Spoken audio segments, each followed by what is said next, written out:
Hello everyone and a warm welcome to Achievers YouTube channel. मेरे प्यारे साथियों, हमारे YouTube चैनल पर आपका फिर से बहुत बहुत स्वागत है। हमारा टैग लाइन है happening the dream true. Okay, आज की इस वीडियो में हम लोग हर वीक की तरह एक मंथ का करंट अफेयर्स का रिव्यू करेंगे जो आपके आगामी आने वाली परीक्षाओं के लिए बहुत ही महत्वपूर्ण हो सकते हैं। पिछले वीक हम लोगों ने जून महीने के करंट अफेयर्स का अध्ययन किया था। इस वीक हम लोग मई महीने के करंट अफेयर्स का अध्ययन करेंगे। ठीक है, आगे बढ़ने से पहले फिर से वही बात, यदि हमारे चैनल को आपने सब्सक्राइब नहीं किया है तो प्लीज चैनल को सब्सक्राइब कर दीजिए और बेल आइकन को जरूर प्रेस कर दीजिए ताकि सभी वीडियोज की नोटिफिकेशन सबसे पहले आपको मिले। और एक बात उनके लिए भी जिन्होंने चैनल को सब्सक्राइब कर लिया है, बैठे मन नहीं लग रहा है तो वो भी प्लीज चैनल को अनसब्सक्राइब कीजिए और फिर से सब्सक्राइब कर दीजिए। सिंपल सा बात है। ओके, तो हम लोग वीडियो को शुरू करते हैं। ठीक है, पहले प्रश्न की ओर हम लोग बढ़ते हैं। पहला प्रश्न है, भारत सरकार की प्रमुख सामाजिक सुरक्षा योजना अटल पेंशन योजना ने हाल ही में कितने साल पूरे कर लिए हैं? तो दोस्तों, आपको पता होगा कि 2015 में अटल पेंशन योजना की शुरुआत हुई थी और अभी 2020 चल रहा है। इसका मतलब 5 साल पूरे कर लिए हैं अटल पेंशन योजना ने। नाम से आपको पता चल रहा होगा कि अटल पेंशन योजना क्या है। तो जी हाँ, यह एक पेंशन की स्कीम है कि आप अभी कोई नौकरी करते हैं या आप बेरोजगार हैं तो आप अभी से थोड़ा थोड़ा करके पैसा जमा कीजिए। इसके अंतर्गत बहुत सारे टर्म्स कंडीशन है, उसको पढ़िए, पैसा जमा कीजिए, फिर बाद में आपको 5,000 रुपये महीने, 6,000 रुपये महीने इतना तक मिलेंगे। यही अटल पेंशन योजना है। इसकी शुरुआत कब हुई थी दोस्तों? तो 2015 में। इसका उल्लेख उस समय के वित्त मंत्री अरुण जेटली ने किया था जो अब हमारे बीच नहीं रहे। इसे 9 मई को प्रधानमंत्री मोदी जी द्वारा कोलकाता में लॉन्च किया गया था। तो इसीलिए मई महीने का ये प्रश्न बना क्योंकि मई में इसने 5 वर्ष पूरे कर लिए। किसने? अटल पेंशन योजना ने। ठीक है, तो हम लोग दूसरे प्रश्न की ओर चलेंगे। दूसरा प्रश्न बहुत ही सम्मान पूर्वक प्रश्न है। प्रश्न है कि हाल ही में किस देश ने रविंद्रनाथ टैगोर की 159वीं वर्षगांठ के उपलक्ष्य में तेल अवीव की सड़क का नाम बदलकर टैगोर स्ट्रीट किया? ठीक है, तो ये महत्वपूर्ण है कि कोई भी देश जब हमारे आइकॉन के नाम पर अपना नाम बदलता है, अपना नाम रखता है, तब हमें अच्छा लगता है। तो देखिए, इजराइल ने यह किया। भारत और इजराइल की दोस्ती आपको सर्वविदित होगी, खासकर मोदी जी और नेतन्याहू जी के बीच की दोस्ती। तो देखिए क्या किया कि 8 मई को इनका वर्षगांठ था, 159वीं वर्षगांठ। किनका? रविन्द्रनाथ टैगोर जी का। तो इनको श्रद्धांजलि देने के लिए इजराइल ने अपने तेल अवीव की एक सड़क का नाम उनके नाम पर रखने का फैसला किया है और इसका नाम टैगोर स्ट्रीट दिया जाएगा। ठीक है, अच्छा, रविन्द्रनाथ टैगोर के बारे में आप सब भली भांति परिचित होंगे। ये कविता भी लिखते थे, उपन्यास, कहानी, नाटक सब लिखे थे और 1913 में ये नोबेल पुरस्कार जीते थे। किस क्षेत्र में? साहित्य में। तो साहित्य में नोबेल पुरस्कार जीतने वाले एकमात्र भारतीय हैं कौन? रविन्द्रनाथ टैगोर। तो इतनी बातें दूसरे प्रश्न के लिए बहुत हो गई। आई होप आपको प्रश्न समझ में आ रहा होगा। तीसरे प्रश्न की हम लोग चलते हैं। प्रश्न है, मनमीत सिंह बालिया का 58 साल की उम्र में निधन हो गया। वे किस खेल से संबंधित थे? मनमीत सिंह बालिया, तो ये टेबल टेनिस से संबंधित थे। ये टेबल टेनिस के बहुत ही शानदार खिलाड़ी थे। ये 1980 में एशियाई चैंपियनशिप में डेब्यू किए थे। ठीक है, ये 4 बार चैंपियनशिप के फाइनल में पहुंचे लेकिन एक बार भी नहीं जीत पाए। राष्ट्रीय चैंपियन एक बार बन चुके थे एस श्रीराम को हराकर। तो ज्यादा इनके बारे में ये सब डिटेल आपको जानने की जरूरत नहीं है। बस ये जानिए मनमीत सिंह बालिया का निधन हो गया। वो किस खेल से संबंधित थे? टेबल टेनिस से संबंधित थे। इतनी बातें आपके लिए बहुत है और आपको इसके बारे में ज्यादा कुछ जानना नहीं है। चौथे प्रश्न की हम लोग चलेंगे। निम्न में से किस हवाई अड्डा ने भारत और मध्य एशिया के सर्वश्रेष्ठ क्षेत्रीय हवाई अड्डा का खिताब जीता? तो देखिए, बेंगलुरु कुछ तो जीत रही है, आईपीएल तो जीत नहीं पा रही है, तो चलो कुछ जीत लो। तो बेंगलुरु हवाई अड्डा ने भारत में टॉप और मध्य एशिया, मिडिल एशिया में टॉप हवाई अड्डे का खिताब जीता है। ठीक है, ये सब इससे पिछड़ गया और इसके बारे में आपको ज्यादा नहीं जानना है, कोई मतलब नहीं है, इतना बहुत हो गया। 5वें प्रश्न को देखिए आप लोग। 5वां प्रश्न है, हाल ही में बेंजामिन नेतन्याहू ने कितनी बार इजराइल के प्रधानमंत्री बने? तो ये 5वीं बार लगातार इजराइल के प्रधानमंत्री बनने का गौरव हासिल किए। अभी अभी इनकी बातें हो रही थी, बेंजामिन नेतन्याहू की। इनकी और मोदी जी की दोस्ती सर्वविदित है। ठीक है, और एक बात आपको कमेंट करके बताना है। देखिए, अब मेरा प्रश्न पूछने का सिलसिला चालू हो गया है, आप लोग अपने उत्तर देने का सिलसिला चालू कर लीजिए। प्रश्न में यह बताना है कि इनका कार्यकाल, बेंजामिन नेतन्याहू का कार्यकाल कब तक होगा। ठीक है, ये बात आपको प्रश्न में कमेंट में जवाब देना है। छठे प्रश्न की ओर चलते हैं हम लोग। छठा प्रश्न है, हाल ही में किस देश के वैज्ञानिकों ने सुपर अर्थ की खोज की है? ठीक है, तो न्यूजीलैंड की वैज्ञानिक ने सुपर अर्थ की खोज की है। सुपर अर्थ का मतलब मिलता जुलता, मतलब अर्थ के जैसा मिलता जुलता रहना चाहिए। ठीक है, तो मतलब ये एक टाइप का ग्रह है, तो इस ग्रह का नाम दिया गया GJ375d। हो सकता है आपसे ये नाम भी पूछते, लेकिन पूछेगा नहीं, मुझे जहां तक उम्मीद है। ठीक है, अब थोड़ा सा GJ375d के बारे में जानिए। तो यह जो सुपर अर्थ है, यह पृथ्वी से 31 प्रकाश वर्ष दूर है। ठीक है, नासा के वैज्ञानिक, चूंकि थोड़ा सा भी कुछ पता चलता है तो नासा वहां पहुंच जाता है ज़्यादा जानकारी लेने के लिए, कि ताकि उसको बहुत मदद मिल सके। तो इससे पता चला कि यह एक बौने ग्रह है जिसका आकार सूर्य का 1/3 है और यह 40% तक ज़्यादा ठंडा है। ठीक है, इतनी बातें इसके बारे में बहुत हो गई। नाम याद रखिएगा इस सुपर अर्थ का, GJ375d, GJ375d। ठीक है, सातवें प्रश्न की ओर हम लोग चलते हैं। सातवां प्रश्न को देखिए, विश्व स्वास्थ्य संगठन की 73वीं 2 दिवसीय वार्षिक विश्व स्वास्थ्य सभा का आयोजन किस शहर में किया जा रहा है? तो विश्व स्वास्थ्य संगठन प्रत्येक वर्ष 2 दिवस का विश्व स्वास्थ्य सभा का आयोजन करता है। तो इस वर्ष इसका आयोजन जेनेवा में होगा। ठीक है, जेनेवा में। अच्छा, विश्व स्वास्थ्य सभा क्या है, इसके बारे में आप लोग थोड़ा सा जानिए कि यह जो है WHO का एक निर्णय लेने वाला निकाय है। ठीक है, WHO का निर्णय लेने वाला निकाय है। WHO वर्ल्ड हेल्थ ऑर्गेनाइजेशन है, तो इसी से रिलेटेड विश्व स्वास्थ्य सभा होगा। जैसे संयुक्त राष्ट्र संघ है तो उसका सभा क्या है, संयुक्त राष्ट्र महासभा, जितने भी फैसले होते हैं वो लेता है। उसी तरह से वर्ल्ड हेल्थ ऑर्गेनाइजेशन का सभा है विश्व स्वास्थ्य सभा, यह सभी निर्णय लेता है। यह बैठक WHO के 194 सदस्य राज्यों के साथ साथ एजेंसी की प्राथमिकताओं, नेतृत्व और बजट सहित कई विषयों पर चर्चा करता है। ठीक है, तो बस आपको इससे ज़्यादा मतलब नहीं, आप समझ चुके हैं कि विश्व स्वास्थ्य सभा क्या है। यह 73वीं विश्व स्वास्थ्य सभा का आयोजन हो रहा है। कहाँ हो रहा है? तो जेनेवा में हो रहा है। ठीक है, WHO का मुख्यालय भी शायद कहाँ है, ये आपको ही बताना है, मुझे नहीं पता है। पता भी है तो मैं नहीं बताऊंगा, आपको कमेंट करके बताना है। ठीक है, ऐसे ये बहुत दिन का, जैसे इस बार 2 दिन का इसलिए रखा गया, क्यों? क्योंकि कोरोना वायरस का समय चल रहा था, ज़्यादा गैदरिंग नहीं चाहिए, इसलिए मात्र 2 ही दिन वैसे निपटा दिया गया। लेकिन और साल और अधिक दूसरे साल इसकी लंबाई, इसकी कार्यावधि ज़्यादा होती थी। ठीक है, छोड़िए, राष्ट्रीय डेंगू दिवस के बारे में जानिए। 8वां प्रश्न है कि राष्ट्रीय डेंगू दिवस निम्न में से किस दिन मनाया जाता है?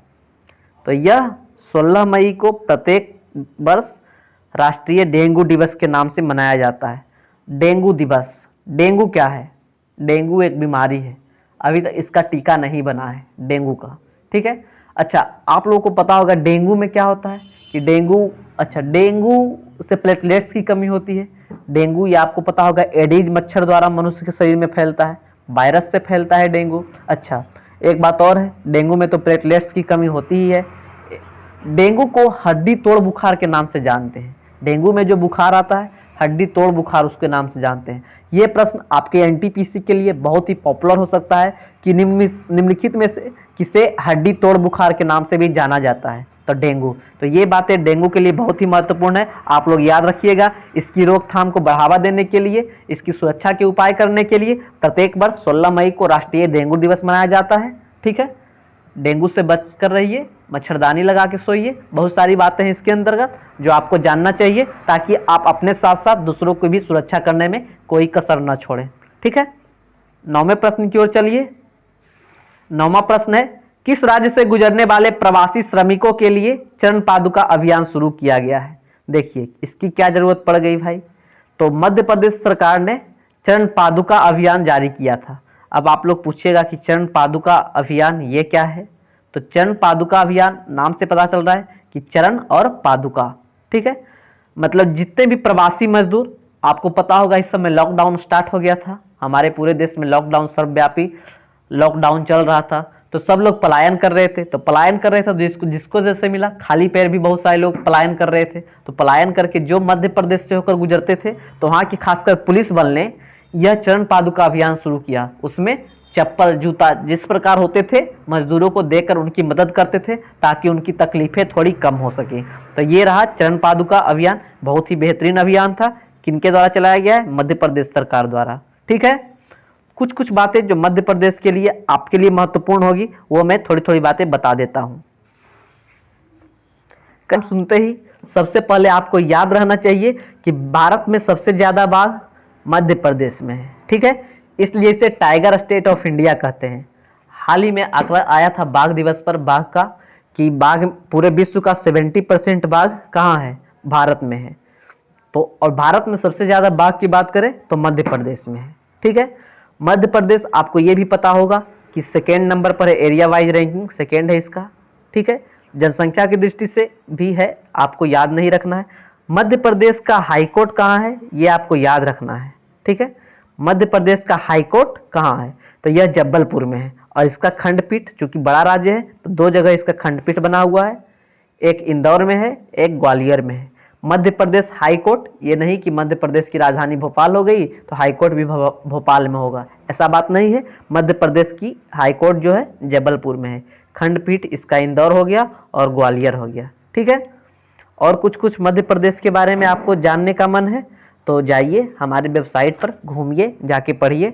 और आपको पता होगा कि मध्य प्रदेश में बहुत सारा नेशनल पार्क है जो सब बाघ के लिए, लगभग बाघ के लिए ही प्रसिद्ध है। जैसे कान्हा नेशनल पार्क हो गया, बांधवगढ़ नेशनल पार्क में मध्य प्रदेश में सबसे ज्यादा बाघ है। ये बात भी नोट डाउन आप कर लीजिए, आपके लिए महत्वपूर्ण है। बाकी Panna national park, Sanjay national park, Pench national park, ये तो उधर हो गया, छोड़िए इसको छोड़ के, बाकी सब बाघ के लिए प्रसिद्ध है। ठीक है, एक यहाँ शिक्षण संस्थान है जो बहुत ही महत्वपूर्ण है। किसका शिक्षण संस्थान है? तो शारीरिक शिक्षा संस्थान, मतलब आप अपने आप को सेल्फ डिफेंस, शारीरिक शिक्षा संस्थान है। नाम है उसका रानी लक्ष्मीबाई राष्ट्रीय शारीरिक शिक्षा संस्थान, जो ग्वालियर में है। आई थिंक मध्य प्रदेश के बारे में बहुत बातें हो गई। आपको मध्य प्रदेश के बारे में जानना है या फिर कोई भी राज्य के बारे में जानना है, जाइए जल्दी से हमारी वेबसाइट पर जाइए और वहां से घूम कर आइए, बहुत बेहतरीन जानकारी आपको मिल जाएगी। अगले प्रश्न की हम लोग चलेंगे। प्रश्न है, निम्नलिखित में से विश्व स्वास्थ्य संगठन के कार्यकारी बोर्ड के अध्यक्ष के रूप में किसे चुना गया है? हमारे देश के वर्तमान स्वास्थ्य मंत्री डॉक्टर हर्षवर्धन को विश्व स्वास्थ्य संगठन के कार्यकारी बोर्ड के अध्यक्ष के रूप में चुना गया है। जो कार्यकारी बोर्ड का अध्यक्ष होता है, कार्यकारी बोर्ड का जितना भी सदस्य होता है सब 3 वर्ष के लिए चुना जाता है। तो इसमें इस बार 34 सदस्य शामिल है और उसके अध्यक्ष हमारे डॉक्टर हर्षवर्धन है। ठीक है, अच्छा बस इतनी ही बातें इसके लिए बहुत हो गई है। अगले प्रश्न की ओर रुख करते हैं। 11वां प्रश्न है, उत्तर प्रदेश के जेवर में नोएडा अंतर्राष्ट्रीय एयरपोर्ट को बनाने के लिए किस देश की कंपनी को केंद्रीय गृह मंत्रालय ने स्वीकृति दे दी है? उत्तर प्रदेश सरकार नोएडा में एक इंटरनेशनल एयरपोर्ट बनाने जा रही है जिसका ठेका स्विट्जरलैंड की एक कंपनी ने ले रखा है, तो उसे गृह मंत्रालय द्वारा मंजूरी मिल चुकी है। नोएडा की बात हो रही है तो आपके कानों के पास यह न्यूज अवश्य पहुंची होगी कि नोएडा में भारत का सबसे बड़ा फिल्म सिटी के निर्माण की घोषणा योगी सरकार ने कर दी है। ठीक है, उत्तर प्रदेश की बात चल रही है तो उत्तर प्रदेश की एक महत्वपूर्ण फैक्ट मैं बता देता हूं कि उत्तर प्रदेश में एकमात्र जो नेशनल पार्क है, दुधवा नेशनल पार्क, ये आपकी परीक्षा के लिए बहुत ही महत्वपूर्ण होगा क्योंकि उत्तर प्रदेश भारत का बड़ा राज्य है, बड़े राज्यों में से एक है और वहां मात्र एक नेशनल पार्क है। ठीक है, दुधवा नेशनल पार्क। और उत्तर प्रदेश में बहुत सारी चीजें हैं, जैसे जिस तरह से मध्य प्रदेश में उसका हाई कोर्ट उसकी राजधानी नहीं था, उसी प्रकार उत्तर प्रदेश में भी इसका हाई कोर्ट जो है वो इसकी राजधानी नहीं है। हाँ, इसकी राजधानी में उसका खंडपीठ जरूर है। जैसे उत्तर प्रदेश का जो हाई कोर्ट है वो इलाहाबाद हाई कोर्ट कहाँ है? प्रयागराज में है। ठीक है, तो उसकी खंडपीठ भले लखनऊ में है, क्योंकि ये सब बड़ा राज्य है इसलिए 2-2 खंडपीठ बनाना या एक-एक खंडपीठ बनाना पड़ता है। ठीक है, और उत्तर प्रदेश के बारे में ज़्यादा जानकारी चाहिए या फिर वही किसी राज्य के बारे में ज़्यादा जानकारी चाहिए, जाइए वेबसाइट पर विजिट कीजिए। वेबसाइट का नाम है www.achieversweb.in। ठीक है, अगले प्रश्न की ओर हम लोग चलेंगे। अगला प्रश्न है, किस राज्य की दिबांग घाटी में प्रस्तावित 3097 मेगावाट की एटालिन जल विद्युत परियोजना की वजह से जैव विविधता पर पड़ने वाले प्रभाव को लेकर पर्यावरण कार्यकर्ता इस परियोजना को रद्द करने की मांग कर रहे हैं? जी हाँ, तो देखिए अरुणाचल प्रदेश में दिबांग घाटी, दिबांग घाटी क्या मतलब दिबांग नदी है उसका जो घाटी है वो दिबांग घाटी हो गया। दिहांग, दिबांग और लोहित, ठीक है, ये तीनों नदी जब मिलती है तब जाकर ब्रह्मपुत्र भारत में बनता है, ठीक है। तो वही दिबांग नदी पर जो दिबांग घाटी है उस पर एक परियोजना बनने वाला था। आपके लिए ये परियोजना का नाम बहुत ही महत्वपूर्ण है, याद रखिएगा, एटालीन जल विद्युत परियोजना, नाम है एटालीन जल विद्युत परियोजना, ठीक है। तो इसकी वजह से कोई भी परियोजना बनने वाला है तो जैव विविधता पर प्रभाव पड़ेगा है, तो इसको लेकर वहाँ के कार्यकर्ता, पर्यावरण कार्यकर्ता विरोध कर रहे थे। तो ये किस राज्य में बनने वाला है, ये आपके लिए बहुत ही महत्वपूर्ण है। मैं ऐसे भी कई दफ़ा कहते रहा हूँ कि नॉर्थ ईस्ट के राज्यों में, नॉर्थ के राज्यों में कोई भी महत्वपूर्ण कार्य होते हैं तो उसे याद रखिए, आपके लिए बहुत ही महत्वपूर्ण है। तो ये किस राज्य में होने वाला है, अरुणाचल प्रदेश में होने वाला है, ठीक है। अगले प्रश्न की हम लोग चलेंगे। 13वां प्रश्न है हाल ही में निम्न में से किस बैंक ने वीडियो के जरिए केवाईसी स्वीकार करने वाला देश का पहला बैंक बन गया है। जैसे आप कोई भी अकाउंट बनाए, मान लीजिए आपके पास पेटीएम का अकाउंट लगभग के पास होगा, तो आप लोग उसमें क्या किए, पहले अकाउंट बनाए, ठीक है, अकाउंट तो कोई भी बना लिया, लेकिन आप उसका एक वेरीफाइड यूजर बने, इसके लिए आपको केवाईसी जरूरी है। केवाईसी मतलब क्या होता है, केवाईसी का फुल फॉर्म वही होता है नो योर कस्टमर, मतलब आप अपने कस्टमर को पहचानिए। तो केवाईसी तो पहले जाकर करवाना पड़ेगा आपको, पड़ता था, लेकिन कोटक महिंद्रा बैंक ने ऐसी पहल शुरू किया है कि यह वीडियो कॉन्फ्रेंसिंग के जरिए ही केवाईसी करना शुरू कर दिया है, और यह ऐसा करने वाला भारत में पहला बैंक बन गया है। तो और इसके बारे में ज़्यादा आपको जानने की ज़रूरत नहीं है, बस यही याद रखिए कि केवाईसी वीडियो कॉन्फ्रेंसिंग के जरिए कौन कर रहा है, तो कोटक महिंद्रा बैंक, ठीक है। अगले प्रश्न की हम लोग चलेंगे। भारतीय इस्पात संघ ने हाल ही में किसे अपना नया अध्यक्ष नियुक्त किया है। तो दिलीप उम्मेन को भारतीय इस्पात संघ ने अपना नया अध्यक्ष नियुक्त किया है। भारतीय इस्पात संघ, स्टील अथॉरिटी ऑफ इंडिया जो है, यह भारतीय राज्य की एक स्वामित्व वाली इस्पात कंपनी है, ठीक है। यह कहाँ स्थित है, तो यह नई दिल्ली में स्थित है। इसका स्वामित्व किसके द्वारा है, भारत सरकार द्वारा किया जाता है, ठीक है। बस इतनी बातें, SAIL इसका फुल फॉर्म याद रखिएगा, स्टील अथॉरिटी ऑफ इंडिया, ठीक है। तो भारतीय इस्पात संघ का नया अध्यक्ष किसे नियुक्त किया गया है, दिलीप उम्मेन को। चलिए अगले प्रश्न की ओर चलिए, और कुछ बातें होंगी जो मैं नहीं पढ़ रहा हूं, आपके लिए छोड़ दे रहा हूं, आप लोग उसे पढ़कर उसे समझिएगा। अगला प्रश्न 15वां प्रश्न है, आतंकवाद विरोधी दिवस निम्न में से किस दिन मनाया जाता है। आतंकवाद बहुत ही खतरनाक मुद्दा, पर्यावरण प्रदूषण से भी लेकर भी सबसे खतरनाक मुद्दा भी आतंकवाद है। तो यह 21 मई को, चूंकि मई की बात हो रही है, तो 21 मई को आतंकवाद विरोधी दिवस मनाया जाता है। हमारा देश बहुत ज़्यादा आतंकवाद की मार झेल रहा है, खासकर खाड़ी देश में भी कुछ हो गया, इराक, ईरान, ये सब भी आतंकवाद देश है, आतंकवादी देश है। सीरिया, ये सब का तो बात कीजिए ही नहीं, ये सब उसमें अव्वल दर्जा पर है। यदि आतंकवादी इंडेक्स में ये सब नाम आए तो अव्वल दर्जा पर सीरिया, पाकिस्तान, ये सब आएगा, ठीक है। तो आतंकवादी विरोधी दिवस 21 मई को हर एक वर्ष मनाया जाता है। चलिए 16वें प्रश्न की ओर। प्रश्न शुरू करने से पहले आप लोग थोड़ा बहुत हाथ हिला लीजिए, मतलब लाइक कर लीजिए वीडियो को शेयर कर दीजिए, दोस्तों तक पहुंचाइए, ताकि उन्हें भी इस वीडियो का फायदा मिले, इस सीरीज की सभी वीडियो का फायदा मिले, ठीक है। प्रश्न पढ़ते हैं। किस राज्य सरकार ने प्रत्येक वर्ष मानसून के बाद आने वाले स्वाइन फ्लू या मौसमी इन्फ्लुएंजा का मुकाबला करने के लिए राज्यव्यापी टीकाकरण कार्यक्रम शुरू किया है। मौसम परिवर्तन, रोग आना शुरू। आप लोगों में भी, चाहे आप कितना भी स्वस्थ हो, मौसम यदि परिवर्तित हुआ, ठंडा गर्म सा मौसम हुआ, तो आप में थोड़ी थोड़ी बहुत, ठीक है, आपको बुखार नहीं आएगा, कोई बीमारी नहीं होगी, लेकिन आपके शरीर में पूरा थकान जैसा आएगा, लगेगा, सोने का मन करेगा, तो ये सब होता है। और इसी में यदि ज़्यादा हो गया तो वो सब इन्फ्लुएंजा हो जाएगा, ठीक है। तो इसका मुकाबला करने के लिए हरियाणा सरकार ने एक राज्यव्यापी टीकाकरण कार्यक्रम शुरू किया है, ठीक है।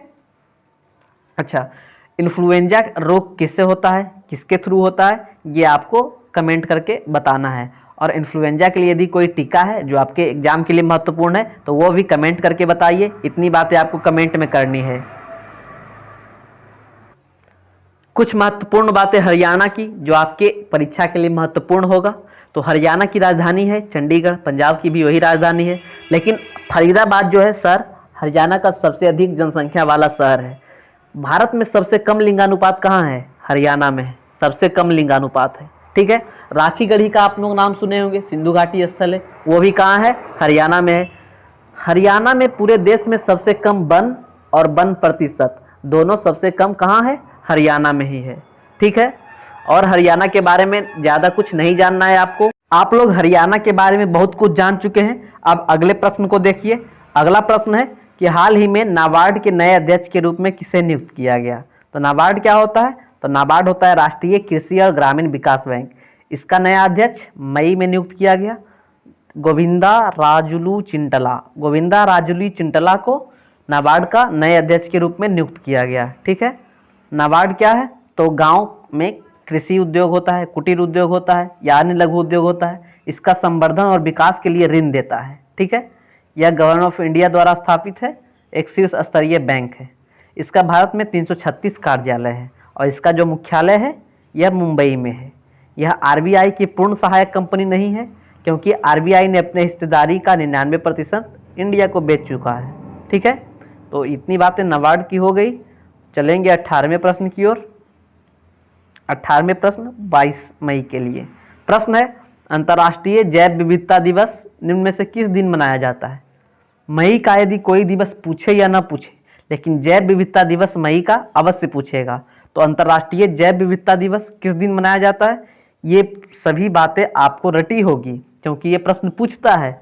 यदि नहीं याद है तो याद रखिए, 22 मई को हर एक वर्ष अंतर्राष्ट्रीय जैव विविधता दिवस मनाया जाता है।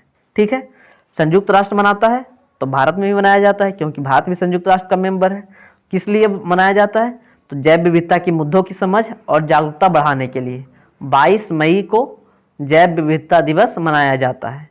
इस वर्ष का थीम क्या है? क्योंकि अब थीम पूछने लगा है, आपको थीम याद रखना जरूरी है। तो इस वर्ष का थीम है our solutions are in nature, मतलब जितनी भी हमारी प्रॉब्लम है उसका सॉल्यूशन नेचर, प्रकृति में ही निहित है। ये हो गया जैव विविधता दिवस की थीम। और जैव विविधता दिवस कब मनाया जाता है इसके बारे में। सेना कमांडरों का सम्मेलन भारत के किस शहर में आयोजित किया गया?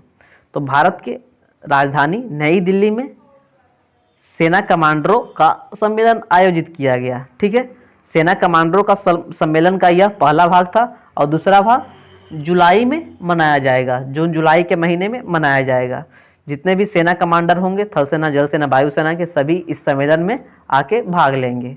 ये बातें हो गई, इसके बारे में और ज़्यादा कुछ आप मत जानिए। चलिए अगले प्रश्न की ओर। प्रश्न है, विश्व बैंक ने किस भारतीय अर्थशास्त्री को दक्षिण एशिया में जलवायु परिवर्तन और आपदा प्रबंधन के महत्वपूर्ण पद पर नियुक्त किया गया है? यह प्रश्न इसलिए महत्वपूर्ण है क्योंकि भारतीय अर्थशास्त्री को नियुक्त किया गया है। किसे नियुक्त किया है? विश्व बैंक ने आभास झा को दक्षिण एशिया में जो भी जलवायु परिवर्तन और आपदा प्रबंधन है उसके महत्वपूर्ण पद पर नियुक्त किया है। ठीक है, विश्व बैंक के बारे में आपको जानना चाहिए, विश्व बैंक को जानिए। तो विश्व बैंक की स्थापना की बात पहले जानते हैं कि विश्व बैंक की स्थापना कब हुई? तो 1944 में, मतलब आज से 76 साल पहले विश्व बैंक की स्थापना हुई। इसका मुख्यालय कहाँ है? वाशिंगटन डीसी में। अमेरिका की राजधानी है वाशिंगटन डीसी। ठीक है, देखिए इसके प्रेसिडेंट कौन है, इसके अध्यक्ष कौन है? डेविड मालपस। और सीईओ के बारे में जानिए, अंशुला कांत, जो आपके लिए बहुत ही महत्वपूर्ण है कि विश्व बैंक का सीईओ कौन है? अंशुला कांत। और आपके विश्व बैंक के बारे में जानना नहीं है, इससे ज़्यादा आपके लिए महत्वपूर्ण नहीं है। अगले प्रश्न की हम लोग चलेंगे। अगला प्रश्न है, हाल ही में कौन सा देश 2 महीने के कम समय के अंदर पर्सनल प्रोटेक्टिव इक्विपमेंट पीपीई का दुनिया का दूसरा सबसे बड़ा उत्पादक बन गया है? देखिए, पीपीई का फुल फॉर्म आप लोग पीपीई बहुत बार सुने होंगे न्यूज चैनल के माध्यम से, बहुत कम लोगों को पता होगा। तो याद रखिए, पीपीई का full form personal protective equipment. कोविड-19 का भी फुल फॉर्म आपको याद रखना है। कोविड का हो जाएगा कोरोना वायरस डिजीज, कोविड का फुल फॉर्म, और 19 तो 2019 हो जाएगा। तो यह भारत जो हमारा है, यह दुनिया का दूसरा सबसे बड़ा उत्पादक बन गया था। किस समय? मई के महीने में पीपीई का। पहले तो ये उत्पादन ही नहीं करता था, और जब उत्पादन किया तब दूसरा सबसे बड़ा उत्पादक देश बन गया। ठीक है, और इसके बारे में ज़्यादा कुछ नहीं जानिए। ओपन स्काई संधि के बारे में जानिए, यह महत्वपूर्ण है। इससे एक और प्रश्न आपको हो सकता है आगे मिले। प्रश्न है कि हाल ही में किस देश के राष्ट्रपति ने ओपन स्काई संधि से अलग होने की चेतावनी दी है? तो यह अमेरिका के राष्ट्रपति ने, कौन है? डोनाल्ड ट्रंप जी हैं। शायद इस बार उनका आखिरी ये कार्यकाल हो सकता है। न तो मोदी का साथ रहेगा, तो हो सकता है ये जीत भी जाए। खैर, बाहर कौन जीत रहा है कौन हार रहा है इससे हमें ज़्यादा मतलब नहीं है, लेकिन कमला हैरिस को खड़ा करके जो बिडेन ने बहुत बड़ा तीर मारा है, ठीक है, क्योंकि इससे भारतीयों का वोट बटेगा। अब देखिए आगे क्या होता है। तो अमेरिका ओपन स्काई ट्रीटी से अलग होने की चेतावनी दी थी। ओपन स्काई ट्रीटी के बारे में डिटेल से जानकारी नीचे प्राप्त करेंगे। अभी हम लोग अगले प्रश्न की ओर चलेंगे, ठीक है। अगला प्रश्न है, इथियोपिया द्वारा किस नदी पर मेगा जल विद्युत परियोजना का निर्माण किया जा रहा है, जिसने नदी के अनुप्रवाह में स्थित देशों जैसे मिस्र के मध्य जल युद्ध की संभावना को बढ़ा दिया है। तो देखिए, इथियोपिया, मिस्र, ये सबसे बहने वाली नदी कौन सी नदी है? नील नदी है। नील नदी के बारे में आपको पता होगा, अवश्य पता होगा। नील नदी के बारे में आपको पता होगा कि नील नदी अफ्रीका कंटिनेंट की सबसे बड़ी नदी है, सबसे लंबी नदी है। नील नदी जो है दो नदी से मिलकर बनी है, मतलब नील नदी का दो पार्ट है, ब्लू नील है और वाइट नील है। ये जो ब्लू नील है ये इथियोपिया से निकलता है, और वाइट नील जो है हल्का सा केन्या में आप लोग जाइए, वहाँ लेक विक्टोरिया है, और अंदर आइए तंजानिया, युगांडा, उसके पास, उसके तीनों देश का बाउंड्री के पास एक लेक है, लेक विक्टोरिया। इससे निकलती है हमारी वाइट नील और इससे निकलती है ब्लू नील, और दोनों निकलकर आगे बढ़ती है। तो इथियोपिया से निकल गई हमारी ब्लू नील, ठीक है। तो ब्लू नील और वाइट नील मिलकर मिलती है खार्तूम में। खार्तूम किसकी राजधानी है? सूडान की राजधानी है खार्तूम। तो वहाँ दोनों मिलकर फिर से नील के नाम से आगे बढ़ती है, ठीक है। तो ये बात आपकी परीक्षा के लिए महत्वपूर्ण होगा कि खार्तूम, सूडान की राजधानी खार्तूम, किस नदी के किनारे है? तो नील नदी के किनारे है। फिर नील नदी आगे बढ़ते हुए मिस्र में जाती है। तो इसीलिए बोला कि अब इथियोपिया क्या करने वाला है कि नील नदी पर एक सोच रहा है कि जल विद्युत परियोजना बनाए, बहुत बड़ा वाला जल विद्युत परियोजना बनाए। तो इससे क्या होगा, सूडान से भी, मिस्र से भी, दोनों से जल युद्ध की संभावना बढ़ सकता है। तो यही प्रश्न है। तो किस नदी पर? नील नदी पर। और नील नदी किस कंटिनेंट में है? तो अफ्रीका कंटिनेंट में है। किस किस देश से होकर जाती है? तो आपको अभी मैंने बताया, Uganda, south Sudan, Sudan, Ethiopia, Egypt, इतनी देशों से होकर बढ़ती है नील, ठीक है। और ज़्यादा कुछ नहीं जानिए नील के बारे में। अगले प्रश्न की ओर चलिए। अच्छा, एक बात और, एक डैम जो है नील नदी पर, जो एक डैम बना हुआ है, यह महत्वपूर्ण है, ये मैं बताना भूल गया था, तो ये आप लोग लिख लीजिए। आसवान डैम है, आप लोग जानते होंगे मिस्र में है आसवान डैम। ये डैम जो है अफ्रीका का सबसे ऊंचा डैम है, और कौन नदी पर है? तो नील नदी पर है। ये बात बहुत ही महत्वपूर्ण है, इसलिए मैंने बता दी, आप लोग याद रखिएगा, ठीक है। अगले प्रश्न की ओर हम लोग चल रहे हैं। प्रश्न है, गंगोत्री, केदारनाथ, यमुनोत्री और बद्रीनाथ के पवित्र शहरों को जोड़ने के लिए चारधाम परियोजना के तहत उत्तराखंड में ऋषिकेश धरासू राजमार्ग मतलब NH-94 पर सीमा सड़क संगठन द्वारा निर्मित सुरंग की लंबाई कितनी है? अच्छा, आप लोग देख रहे होंगे, यदि आप लोग बराबर न्यूज पढ़ते हो या करंट अफेयर्स बराबर पढ़ रहे होंगे, तो देख रहे होंगे कि नॉर्थ के राज्यों में, हिमालयी क्षेत्र के राज्यों में सड़क बनने से बढ़िया लगता है, वो सब सुरंग बना देता है। ऐसा क्यों? तो सुरंग बनाने के बहुत सारे फायदे हैं। सुरंग बनाने का ये फायदा हुआ कि इससे यातायात कभी बाधित नहीं होगा, उधर हमेशा भूस्खलन हिमस्खलन होते रहता है, तो उससे यातायात पर कोई प्रभाव नहीं पड़ेगा, हमारी कनेक्टिविटी बनी रहेगी। तो उत्तराखंड का जो चार धाम है, गंगोत्री, केदारनाथ, यमुनोत्री, बद्रीनाथ, इसको जोड़ने के लिए एक 440 किलोमीटर की सुरंग बना रहा है। कौन? सीमा सड़क संगठन, NHAI नहीं बना रहा है, national highway authority of India नहीं, सीमा सड़क संगठन बना रहा है 440 किलोमीटर का एक सुरंग। तो याद रखिएगा, किसको जोड़ने के लिए? तो जो उत्तराखंड का चार धाम है उसको जोड़ने के लिए। और ऐसे हिंदुओं को मोक्ष प्राप्ति के लिए जो चार धाम है, वो तो आपको पता होगा कि हिंदुओं के लिए चार धाम कौन कौन सा होता है। तो ये बात यदि आपको नहीं पता है तो ये बात मैं बताता हूँ। तो एक तो उसमें हो जाएगा केदारनाथ, ठीक है। दूसरा हो जाएगा, केदारनाथ नहीं, पहला हो जाएगा बद्रीनाथ जो कि उत्तराखंड में स्थित है, उत्तर में। दूसरा हो जाएगा द्वारका, गुजरात, जो कि पश्चिम में स्थित है। तीसरा हो जाएगा पुरी, ओडिशा, जो कि दक्षिण में स्थित है। और चौथा हो जाएगा रामेश्वरम, तमिलनाडु, जो कि पूर्व में स्थित है। तो ये चार धाम हिंदुओं के लिए मोक्ष प्राप्ति के धाम बताए गए हैं। तो बस इतनी बातें बहुत हो गई। चलिए 25वें प्रश्न की ओर। भारतीय सेना में अफसर और महिला शांति दूत उत्तराखंड की किस मेजर को संयुक्त राष्ट्र सैन्य gender advocate of the year के अवार्ड से सम्मानित करेगा?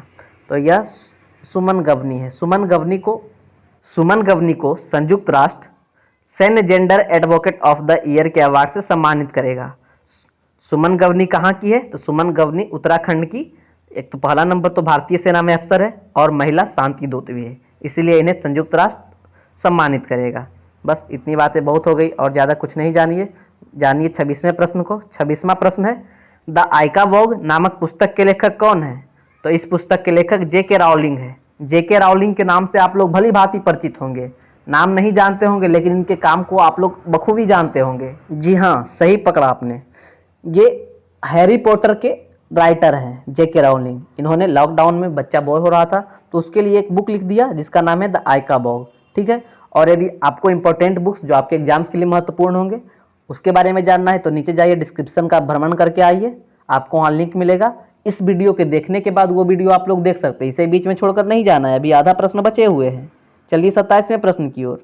हाल ही में किस देश में भारतीय पुरातत्व सर्वेक्षण को 1100 साल पुराना शिवलिंग मिला है? तो वियतनाम में।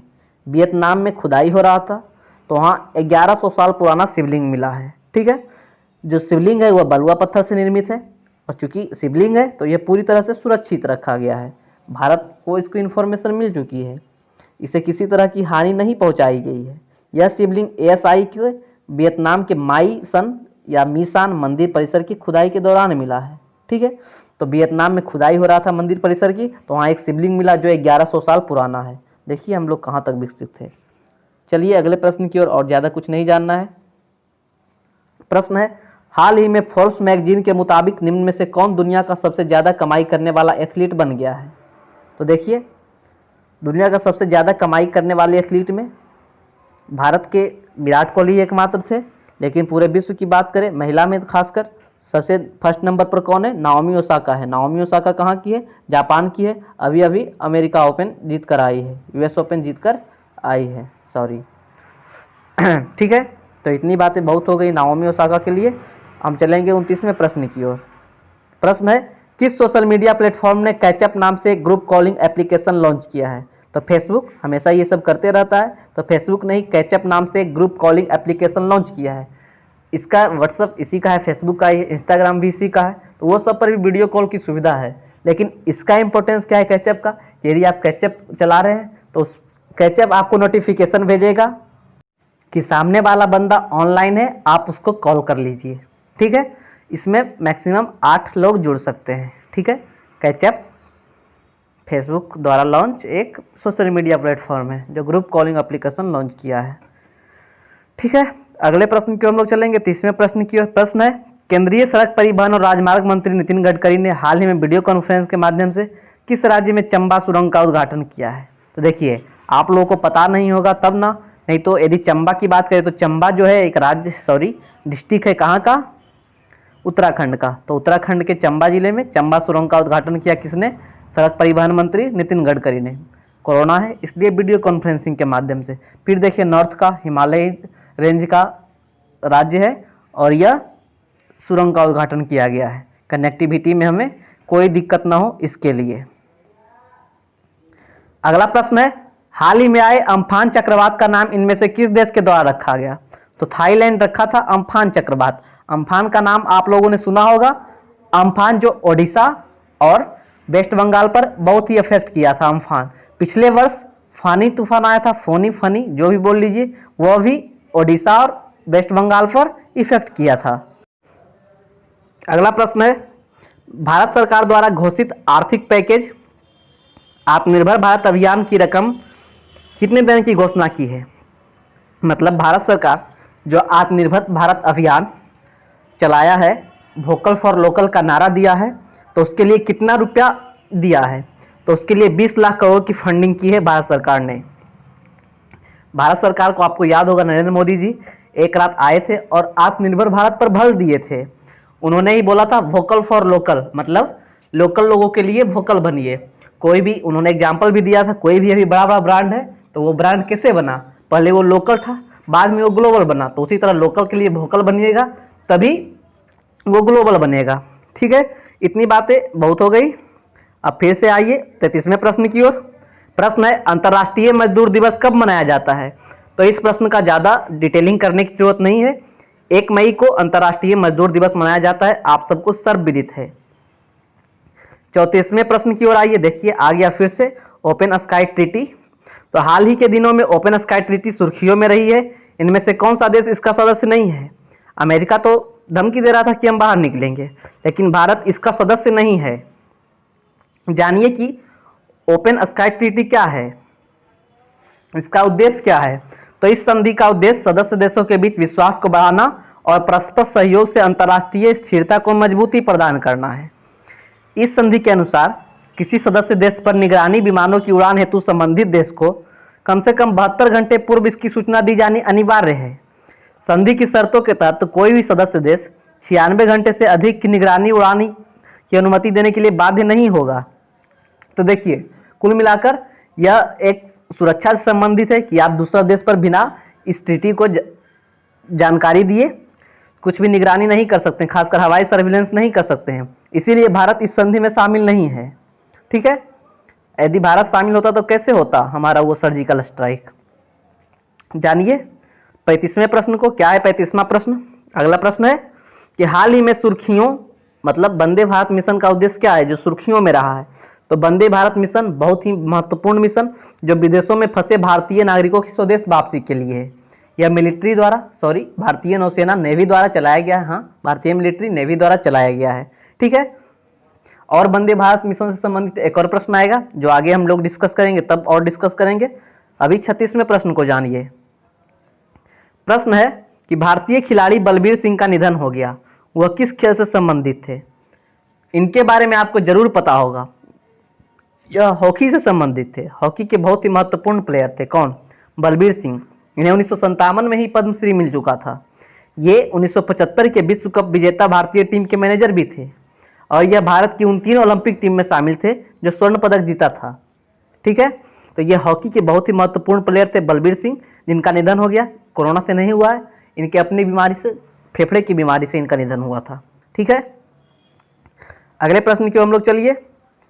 प्रश्न है कि इन्वेंटर ऑफ द ईयर पुरस्कार किस भारतीय मूल के अमेरिका वैज्ञानिक को सम्मानित किया गया? मतलब राजीव जोशी जी हैं जो भारतीय मूल के अमेरिका में वैज्ञानिक है, इन्हें इन्वेंटर ऑफ द ईयर पुरस्कार से सम्मानित किया गया। यह पुरस्कार कौन देता है? तो यह पुरस्कार न्यूयॉर्क बौद्धिक संपदा कानून एसोसिएशन द्वारा दिया जाता है। ठीक है, तो ये इंपॉर्टेंट पुरस्कार है। क्यों? क्योंकि भारतीय मूल के वैज्ञानिक वो हैं। कौन है? राजीव जोशी। अगले प्रश्न की हम लोग चलिए।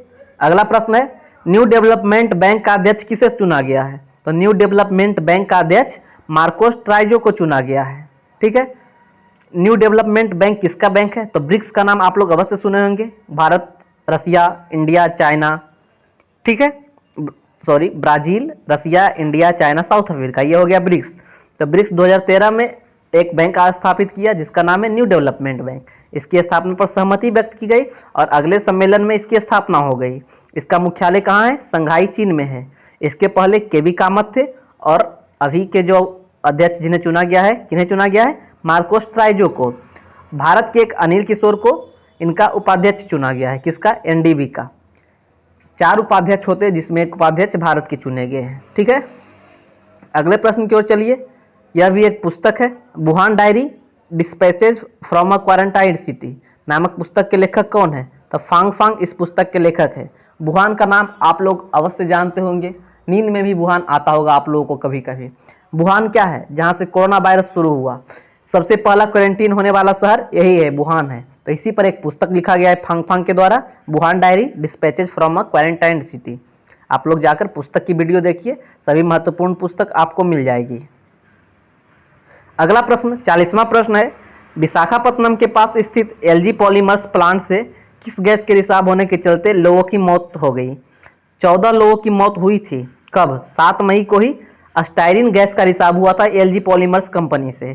ठीक है, कहाँ हुआ था? तो आंध्र प्रदेश के विशाखापत्तनम में वेंकटपुरम गांव में। यह स्टायरीन क्या है? तो स्टायरीन जो है यह एक केमिकल है जो यौगिक वाष्पीकृत होकर रिस गया और हवा में मिलते हुए आसपास के गांवों में फैल गया। यह जब सांद्र होता है तो मानव के लिए बहुत ही घातक होता है। ठीक है, 14 लोगों की मृत्यु हो गई थी, बहुत खतरनाक गैस थी स्टायरीन।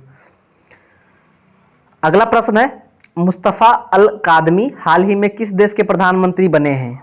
तो मुस्तफ़ा अल कादमी हाल ही में इराक के प्रधानमंत्री बने हैं। अच्छा, आप लोग इतना देर बैठ कर सुन लिए, अब आप लोग कमेंट कीजिए कि इनके पहले इराक के प्रधानमंत्री कौन थे। ठीक है, बस अगले प्रश्न को जानिए। प्रश्न है, हाल ही के दिनों में ईरान ने अपने वर्तमान मुद्रा रियाल को बदलकर क्या करने वाली है। देखिए, भारत एक बार नोटबंदी किया था तो नोट चेंज किया था, और ईरान जो है पूरा का पूरा मुद्रा ही चेंज कर रहा है। तो भारत ईरान जो है अपना मुद्रा रियाल को बदलकर तोमान करने वाला है। तो अब आप लोगों के जेहन में यह प्रश्न अवश्य होगा कि भाई रियाल जो चल रहे हैं उसका क्या होगा। तो उसके लिए 2 वर्ष का लिमिट है कि 2 वर्ष में जितने भी चलेंगे, अभी रियाल भी चलेगा और तोमान भी चलेगा, और 2 वर्ष के अंदर सब रियाल अंदर आ जाएगा और सिर्फ तोमान बाहर चलेगा। ठीक है, तो ये हो गया। ये प्रश्न आपके लिए बहुत ही इंपॉर्टेंट है, रट लीजिए, पूछेगा ही कि ईरान का मुद्रा क्या है, तो तोमान हो गया है, याद रखिएगा। अगला प्रश्न है, भारत का स्थान विश्व आर्थिक मंच के द्वारा जारी ऊर्जा संक्रमण सूचकांक में क्या है। तो यह 74 है। पिछले वर्ष 76 था, इस वर्ष 74 है, इंप्रूव हो रहा है। चाइना की बात करें तो इस वर्ष की बात चाइना की तुलना में भारत ही बढ़िया है। भारत का 74 है, चाइना का 78 है। ये जो है ऊर्जा संक्रमण सूचकांक, इसमें अमेरिका पहली बार टॉप 25 से बाहर हुआ है। ऐसे अमेरिका टॉप 25 के अंदर रहता था, इस बार इसका रैंकिंग 32 है अमेरिका का। यह सूचकांक क्या करती है, तो यह सूचकांक ऊर्जा क्षेत्र में 115 देशों की नेट शून्य उत्सर्जन की दौड़ में अग्रणी देश तथा उनकी स्थिति का विश्लेषण करती है। अब आप सोचिएगा कि नेट शून्य उत्सर्जन क्या है। तो नेट शून्य उत्सर्जन मतलब कि मानव द्वारा उत्सर्जित ग्रीन हाउस गैस को वायुमंडल से हटाकर संतुलित कर दिया जाए, तो यही हुआ नेट शून्य उत्सर्जन। और यह जो सूचकांक है किसके द्वारा लाया जाता है, विश्व आर्थिक मंच के द्वारा, जो 1971 में स्थापित किया गया था। अगले प्रश्न की ओर देखिए। प्रश्न है, किस राज्य के द्वारा राजीव गांधी किसान न्याय योजना शुरू किया गया है। तो राजीव गांधी किसान न्याय योजना छत्तीसगढ़ के द्वारा शुरू किया है। देखिए, उत्तर प्रदेश में बीजेपी, बिहार में बीजेपी, असम में भी बीजेपी, तो छत्तीसगढ़ बजा वही राजीव गांधी के नाम से शुरू करेगा योजना। आप ऑप्शन से ही आसानी से छाट सकते थे। ये किस लिए शुरू किया गया है, तो किसानों को सही दाम दिलाने के लिए उनकी उपज का यह योजना शुरू किया गया है। इसमें यह भी था कि आपको 1 एकड़ के लिए मैक्सिमम 10,000 रुपया मिल सकता है, और बाकी क्या क्या बातें हैं इससे आपको ज़्यादा ज़रूरत नहीं है, बस कौन जारी किया है ये याद रखिए। 45वें प्रश्न को देखिए। हाल ही में फोर्ब्स के द्वारा जारी किए गए भारत के 100 सबसे अमीर व्यक्ति की सूची में कौन सा भारतीय शीर्ष स्थान पर है। तो शायद इस प्रश्न का हमें जवाब देने की जरूरत नहीं होगा। इस प्रश्न का जवाब आप सभी लोगों के पास होगा। अंबानी जी, जियो के मालिक जो हैं, रिलायंस के मालिक जो हैं, वही सबसे अमीर है भारत में। अभी इनका पैसा ऐसे बढ़ रहा है जैसे भारत में कोरोना का आंकड़ा। ठीक है, इन्हीं का बिजनेस एक चालू था कोरोना में। देख रहे होंगे आप लोग, यदि न्यूज में देख रहे होंगे या फिर करंट अफेयर्स से अपडेटेड होंगे, तो बहुत सारी विदेशी कंपनी आकर जियो में निवेश कर रही है। क्यों? क्योंकि बहुत ही तेजी से रिलायंस में निवेश कर रही है। उभरती कंपनी रिलायंस बहुत ही तेजी से उभर रहा है। ठीक है, छाप छोड़ चुका है पूरे विश्व में। अगला प्रश्न को देखिए। 46वां प्रश्न है, विश्व स्वास्थ्य संगठन और यूनाइटेड नेशन डाक एजेंसी ने किसके उन्मूलन की 40वीं वर्षगांठ पर एक स्मारक डाक टिकट जारी किया है। तो चेचक के उन्मूलन के 40वीं वर्षगांठ पर, अब मानते हैं ये लोग कि चेचक खत्म हो चुका है, तो इसके उन्मूलन के 40वीं वर्षगांठ पर एक स्मारक डाक टिकट जारी किया। किसने? विश्व स्वास्थ्य संगठन और यूनाइटेड नेशंस ने मिलकर। चेचक का टीके की खोज एडवर्ड जेनर के बारे में बातें हो चुकी है एनटीपीसी की टेस्ट में। अरे हाँ, एनटीपीसी की वीडियो आप लोग देखा कीजिए, आपके लिए बहुत ही महत्वपूर्ण है। 15 सेट हो चुके हैं उसके, और बहुत सारे आने बाकी है, इसलिए सभी देखिए। अगला प्रश्न, भारत में ऐसा पहला बार हुआ। प्रश्न है, किस राज्य सरकार ने एफआईआर दर्ज करने हेतु देश की सबसे पहली एफआईआर आपके द्वार योजना शुरू की है। तो यह मध्य प्रदेश सरकार ने शुरू की है। कि आपके साथ कुछ हुआ, बस 100 पर कॉल कीजिए, आपके पास हम लोग पहुंच जाएंगे और वहीं आपके दरवाजे पर आके एफआईआर लिखेंगे। आपका मन होगा चाय कॉफी पिला दीजिएगा। ठीक है, ऐसे ड्यूटी पर तो पीना नहीं चाहिए, लेकिन क्या कीजिएगा, पिएंगे तो पिएंगे। चलिए, तो एफआईआर आपके द्वार कौन शुरू किया है? मध्य प्रदेश। बहुत ही बेहतरीन योजना है। जो लोग डर से ना जा पाते हैं रपट लिखवाने, मतलब एफआईआर लिखवाने नहीं जा पाते हैं, वो लोग आसानी से अब लोग एफआईआर दर्ज करा सकेंगे। सभी जगह ये लागू कर दिया जाए तो बेहतर रहेगा। अगला प्रश्न है 48वां, नैनो विज्ञान और प्रौद्योगिकी में युवा कैरियर पुरस्कार 2020 से किसे सम्मानित किया है। ये बात याद रखिएगा, पुरस्कार का नाम क्या है? युवा कैरियर पुरस्कार 2020। तो यह सौरभ लोढ़ा को युवा कैरियर पुरस्कार 2020 से सम्मानित किया गया है। सौरभ लोढ़ा कौन है? तो आईआईटी बॉम्बे में प्रोफेसर है इलेक्ट्रिकल इंजीनियरिंग के। ठीक है, यह पुरस्कार कौन देता है? तो पुरस्कार भारत सरकार के विज्ञान और प्रौद्योगिकी विभाग द्वारा दिया जाता है। ठीक है, बहुत सारे पुरस्कार मिले इस बार, इस पर भी आपके लिए एक स्पेशल वीडियो लाया जाएगा कुछ दिन में। फिलहाल कुछ दिनों बाद, हो सकता है अगले संडे, यदि ये वीडियो ना आए तो अगले संडे आपके लिए महत्वपूर्ण अपॉइंटमेंट्स, जितने भी महत्वपूर्ण अपॉइंटमेंट हुए हैं उससे संबंधित एक वीडियो आएगा जो आपकी आगामी परीक्षा के लिए महत्वपूर्ण है। उसे भी आप लोग प्यार दीजिएगा, देखिएगा, शेयर कीजिएगा। ठीक है, 49वें प्रश्न को देखिए। किस राज्य सरकार ने मुख्यमंत्री शहरी रोजगार गारंटी योजना शुरू करने का निर्णय लिया है? आप लोगों ने मुख्यमंत्री ग्रामीण रोजगार गारंटी योजना सुनी होगा, आप लोगों ने प्रधानमंत्री ग्रामीण रोजगार गारंटी योजना सुना होगा, लेकिन यह अलग है, मुख्यमंत्री शहरी रोजगार गारंटी योजना है। हिमाचल प्रदेश की सरकार ने शहर में रहने वाले लोगों को कम से कम 120 दिन रोजगार देने के लिए यह योजना शुरू किया है। ठीक है, यह सब कोरोना को लेकर लागू हुआ है, ज्यादा कुछ और मत जानिए। 50वें प्रश्न को जानिए। प्रश्न है, विप्रो के नए मुख्य कार्यकारी अधिकारी मतलब सीईओ और एमडी के रूप में किसे नियुक्त किया गया है? तो यह थियरी डेला पार्टे को नियुक्त किया गया है। यह ऐसा पहला बार हुआ है कि नन इंडियन को एक इंडियन आईटी सेक्टर की कंपनी का सीईओ और एमडी बनाया गया हो। ठीक है, तो याद रखिएगा, विप्रो इंडियन है, थियरी डेला पार्ट इसके सीईओ बने हैं जो इंडियन नहीं हैं। अगले प्रश्न को हम लोग देखेंगे। प्रश्न है, हाल ही में रूस द्वारा द्वितीय विश्व युद्ध के पदक से सम्मानित किया गया, मतलब रूस हर एक साल किसी न किसी को द्वितीय विश्व युद्ध के पदक से सम्मानित करता है। तो इस वर्ष किम जोंग उन को, उत्तर कोरिया के जो हैं लीडर हैं, हेड हैं, जो भी बोल लीजिए, इन्हें द्वितीय विश्व युद्ध के पदक से सम्मानित किया।